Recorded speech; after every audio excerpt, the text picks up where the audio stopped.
महाराष्ट्र, महाराष्ट्राचा बुलंद आवाज। ताज्या बातम्या, मनोरंजन आणि व्हायरल बातम्यांसाठी यूथ महाराष्ट्र न्यूज चॅनल आजच सबस्क्राइब करा। पनवेल शहर शिवसेना शाखेच्या द्वितीय वर्धापन दिनानिमित्त व पनवेल महानगरचे शिवसेनेचे महानगर प्रमुख माजी नगरसेवक ॲडव्होकेट प्रथमेश सोमन यांच्या वाढदिवसाचे औचित्य साधून रविवार दिनांक 14 सप्टेंबर 2025 रोजी श्री सत्यनारायण महापूजेचे आयोजन करण्यात आलं होतं। यावेळी शिवसेनेचे पदाधिकारी, कार्यकर्ते, विविध क्षेत्रातील मान्यवरांनी दर्शनाचा, तीर्थप्रसादाचा लाभ घेतला। तसेच प्रथमेश सोमन यांना वाढदिवसानिमित्त सदिच्छा भेट दिल्या। यावेळी ॲडव्होकेट प्रथमेश सोमन यांनी सर्वांचे आभार मानले।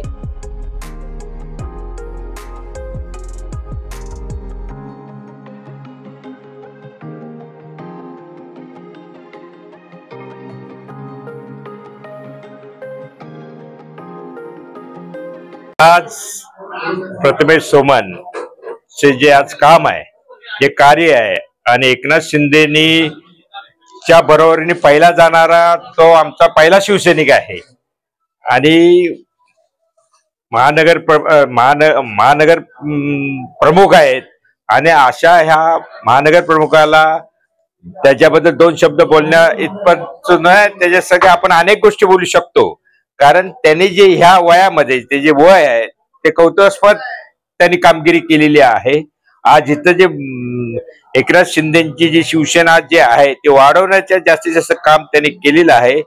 ते आज सर्व क्षेत्रामध्ये त्यांच्याकडे प्रावीण्य आहे, वक्तृत्व तर आहेच आहे, परत आज इतर सगळ्या ठिकाणी म्हणजे आज ज्या ज्या संस्थेमध्ये, ज्या ज्या कामगार क्षेत्रामध्ये, ज्या ज्या ठिकाणी त्यांनी जो ठसा उमटवलेला आहे तो खरोखर फार महत्वाचा आहे। आज कामगार क्षेत्रामध्ये धरलं तर त्यांनी लोकांना न्याय देण्याचं काम, नगरपालिकेमध्ये सुद्धा अनेक लोकांची कामं आपल्या पद्धतीने आपल्या परीने करीत आहे। त्याच्यामुळे एक शिवसेनेला, शिंदे सेनेच्या शिवसेनेला एक मोठं पाठबळ आहे त्यांच्या निमित्ताने।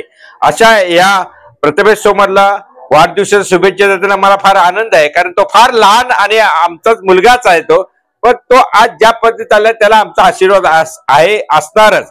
आणि याच्या पुढे तो आगामी आकर्षण आहे असं म्हटलं तर चुकीचे ठरणार नाही, कारण याच्या पुढचं जे कर्तृत्व किंवा त्या कर्तृत्वाला वाव त्याच्यासारख्या तरुणालाच मिळण्याची शक्यता आहे आणि ते त्याला मिळेलच असं मला तरी वाटतं।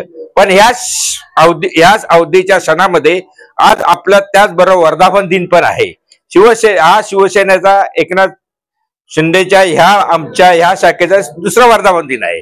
त्या निमित्ताने जर मला बोलायचं म्हटलं तर एकनाथ शिंदेने जे अन्यायाविरुद्ध जो काही बंड पुकारलं ते बंडच आहे, समजलं का? त्याच्याबद्दल त्यांनी त्यावेळेला ती घेतलेली भूमिका आहे ती आमच्या म्हणजे आम्ही पण त्या बंडामध्ये पूर्वीपासून आम्हाला जे वाटत होतं तेच त्यांना वाटलं, तेच त्यांनी केलं। नवीन असं काय केलं नाही, वस्तुस्थितीला धरूनच केले। त्याच्यामुळे त्याचा पण आम्हाला अभिमान आहे, कौतुक आहे।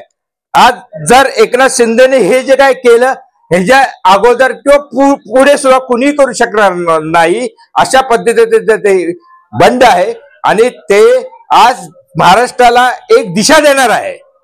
आज आपल्यासारख्या तरुणांना येणारं अस्तित्व जर तुम्हाला जिवंत ठेवायचं असेल तर तुम्हाला लढाई आणि संघर्ष करायलाच पाहिजे।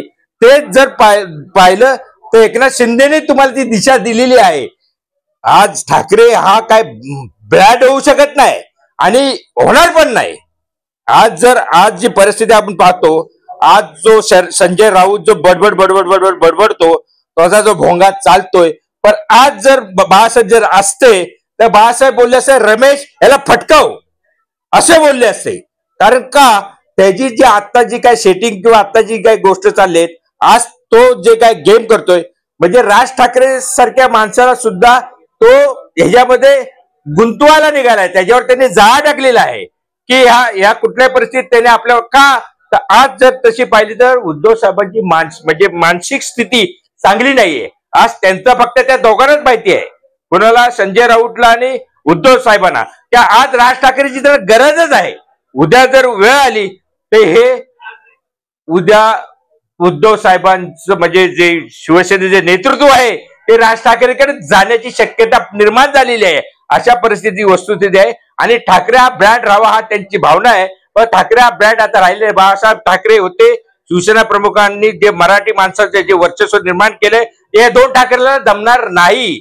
कारण आता जरी बाळासाहेब असते तरी माझं म्हणणं आहे तर बाळासाहेब म्हटलं असते हे दोघे एकत्र असते महाराष्ट्र विकतील अशी भूमिका आज असती आणि असेल. त्याच्यामुळे तरुणांनी सुद्धा कुठं जायचं आणि कुठं थांबायचं या सगळ्या तुमच्या या संपर्क कार्यक्रमाच्या निमित्ताने मी त्या तरुणांना सांगू इच्छितो की तुम्ही तुमचं अस्तित्व टिकवण्यासाठी स्वयंभू स्वतंत्र राहा. कोण तुमच्यासाठी राहणार नाही, कोण तुमच्यासाठी करणार नाही. एवढं बोलून मी रजा घेतो. जय हिंद, जय महाराष्ट्र. आज या ठिकाणी पनवेलच्या राजकीय क्षितिजावरील एक तरुण सहकारी प्रथमेश सोमण यांचा वाढदिवस आहे. त्यांना वाढदिवसाच्या मनापासूनच्या शुभेच्छा. एक अतिशय धडपड्या कार्यकर्ता प्रथमेशच्या रूपानं पनवेलच्या परिसरामध्ये कार्यरत आहे. वाढदिवसाच्या शुभेच्छा देत असताना त्यांना अशाच पद्धतीनं चांगलं आयुरारोग्य राहावं, चांगलं राजकीय सामाजिक कार्य त्यांच्या हातून घडो अशा पद्धतीच्या मनापासूनच्या शुभेच्छा.